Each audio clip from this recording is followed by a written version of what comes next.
Assalamualaikum warahmatullahi wabarakatuh. Bagaimana kabarnya hari ini? Saya harap semua dalam keadaan sehat ya. Nah, gimana?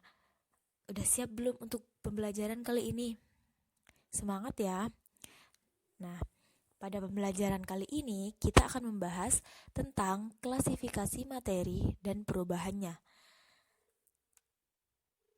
Nah, seperti kita lihat pada gambar, apa sih itu materi? Bagaimana kita cara membedakan materi?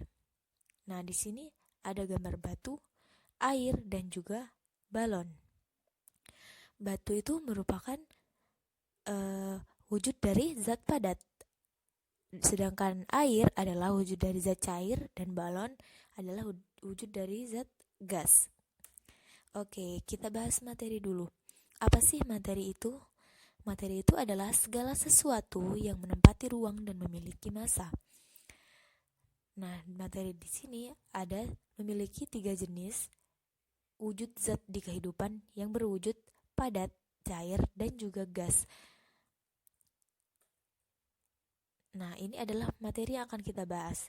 Materi itu terbagi menjadi 2, ada tunggal atau murni dan campuran. Kemudian yang murni ini masih dibagi menjadi 2 lagi, yakni unsur dan senyawa, dan campuran juga terbagi menjadi 2, yakni larutan dan heterogen. Nah, baik, sekarang kita akan mempelajari tentang sifat-sifat zat. Nah, yang pertama ada sifat zat padat, di mana sifatnya adalah bentuk dan volumenya tetap, bentuk dan ukuran tidak dipengaruhi oleh wadah, serta susunan molekul teratur dan rapat. Gaya tarik antar partikel juga sangat kuat, seperti yang kita lihat pada gambar. Bentuk dan ukurannya tidak dipengaruhi wadah ya, seperti misalkan contohnya adalah batu. Batu jika kita letakkan di piring, dia tidak akan mengikuti bentuk piring. Jika kita letakkan di gelas, dia tidak akan mengikuti bentuk gelas, seperti itu. Juga susunan molekulnya teratur dan rapat, seperti yang kita lihat pada gambar. Jadi gaya tarik antar partikelnya sangat kuat karena dia molekulnya rapat. Contohnya di sini ada batu, meja, kelereng, serta kayu. Kemudian yang kedua adalah sifat zat cair. Bentuknya berubah-ubah sesuai wadah, juga memiliki volume yang tetap. Susunan molekul berdekatan tapi renggang. Gaya tarik antar partikel agak lemah. Nah, contohnya di sini adalah air, susu, minyak, dan oli. Jika kita memiliki misal 1 gelas air, kita letakkan tuang airnya ke dalam botol, maka air akan mengikuti bentuk botol. Begitupun seterusnya. Kemudian susunan molekulnya berdekatan tetapi renggang seperti yang terlihat pada gambar, sehingga gaya tarik antar partikelnya agak lemah.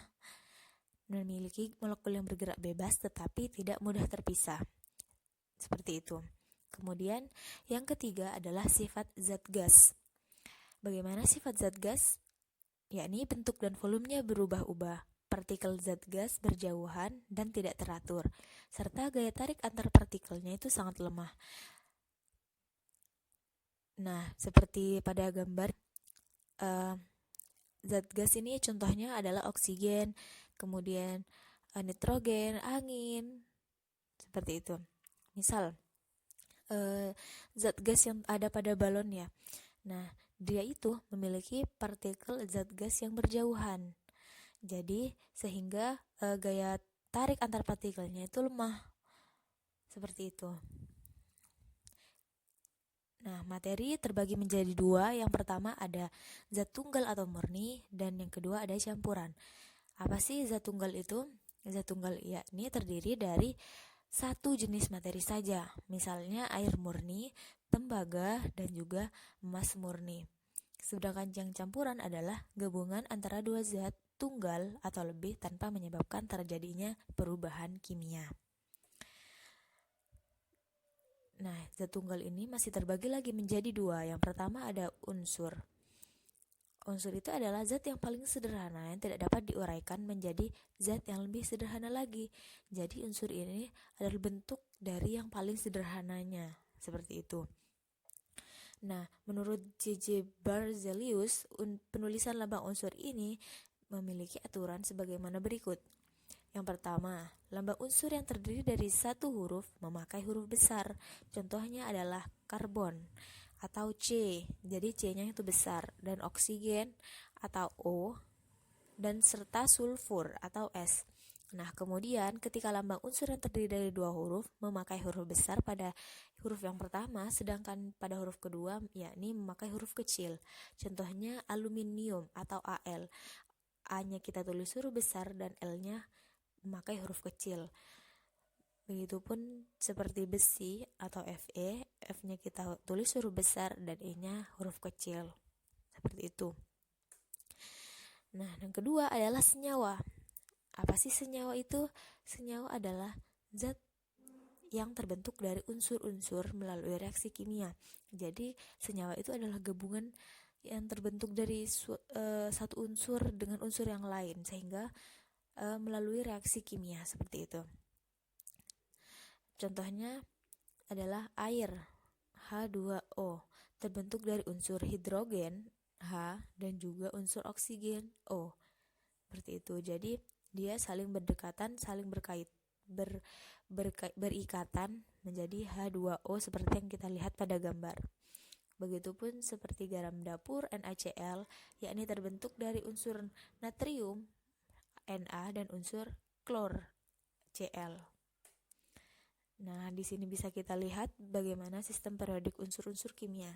Ini adalah unsur-unsur yang berhasil ditemukan di alam semesta kita. Nah, kemudian yang selanjutnya adalah campuran. Campuran itu merupakan gabungan antara dua zat tunggal atau lebih tanpa menyebabkan terjadinya perubahan kimia. Jadi kalau senyawa itu tadi terbentuk dari unsur-unsur melalui reaksi kimia, maka kalau campuran ini tanpa melalui perubahan kimia. Seperti itu. Campuran terbagi menjadi dua, ada campuran homogen dan heterogen. Mari kita bahas satu per satu. Campuran homogen itu bisa juga disebut sebagai larutan. Apa sih itu? Yakni campuran antara dua zat atau lebih di mana zat-zat penyusunnya tidak dapat dibedakan lagi.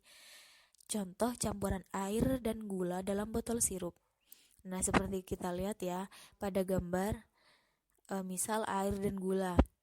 Nah, air itu posisinya sebagai zat pelarut dan gulanya itu adalah zat terlarutnya. Nah, kenapa dikatakan larutan? Karena ketika air dengan gula kita satukan, maka dia akan terlarut. Dia akan benar-benar menyatu, benar-benar mix ya.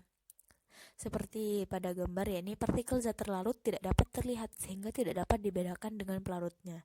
Jadi dia sangat menyatu seperti itu. Nah, kalau campuran heterogen adalah campuran yang komponen setiap bagiannya tidak sama, membentuk dua fase atau lebih dan terdapat batas yang jelas antara fase-fase tersebut. Campuran heterogen terbagi menjadi dua, ada suspensi dan ada koloid. Suspensi ini adalah campuran antara dua zat atau lebih di mana zat-zat penyusunnya masih dapat dibedakan satu sama lainnya tanpa menggunakan mikroskop. Contohnya adalah air dan pasir. Bagaimana kita ketika menyatukan air dan pasir? Nah, itu kan masih bisa dibedakan ya. Air dan pasir tidak sama dengan ketika kita menyatukan air dan gula. Jika kita membuat larutan air dan gula, dia akan menyatu seutuhnya ya, terlarut semua. Kalau air dan pasir tidak. Seperti itu. Kemudian yang koloid adalah suatu campuran yang ukuran partikel penyusunnya terletak antara larutan dan suspensi. Jadi dia ada di tengah-tengah. Secara makroskopis, koloid terlihat seperti larutan, di mana terbentuk campuran homogen dari zat terlarutnya dan juga zat pelarut.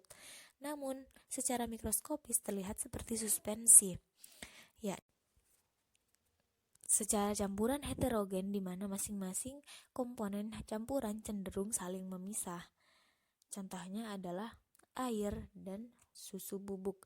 Bagaimana ketika kita membuat larutan susu ya, Ketika kita membuat susu, campuran antara susu dan air itu akan menyatu tetapi tidak seutuhnya. Jadi dia ada batas-batas tertentu, tidak seperti air dengan gula. Nah, di sini bisa kita lihat ya, perbedaan antara campuran homogen dan heterogen. Nah, ketika kita lihat yang larutan, dia menyatu seutuhnya, terlarut seutuhnya, seperti menjadi satu kesatuan. Sedangkan koloid, dia partikelnya bergerak, bebas, renggang, dan suspensi ini mengendap. Contohnya suspensi itu salah satunya adalah kopi. Bagaimana kita ketika membuat kopi, nah dia akan mengendap. Ada pengendapan yang terjadi di dalamnya. Seperti itu.